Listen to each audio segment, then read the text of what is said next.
Siapa yang nak asam pedas tadi? Saya. Okey, ini sambungan part tu untuk asam pedas Klepot Lina Homestay.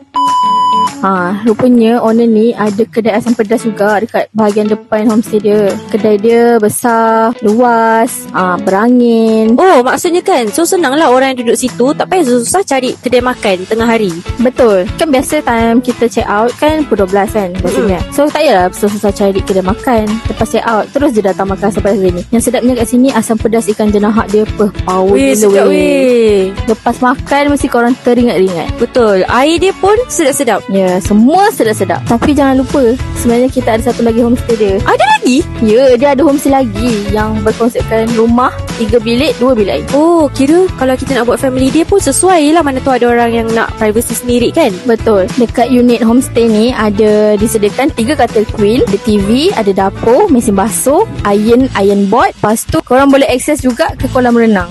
Datang sini tinggal bawa bahan nak masak je sebab semua kelengkapan sudah disediakan. Kalau nak bawa lebih-lebih, bawa je lah, tak ada masalah pun. Betul. And satu malam berharga 380. Tapi kalau sewa homestay yang rumah ni, kalau nak BBQ, korang kena tambahan RM100 untuk sewa BBQ pit tu lah, bersama dengan kelengkapan dia dan arang. Oh, okey, faham. Lepas tu kalau korang nak duduk dekat sini, korang jangan risau sebab dekat sini dia berhampiran juga dengan tempat korang nak shopping barang ke apa. Jangan risau. Nak cari kedai makan senang, depan rumah dah ada kan.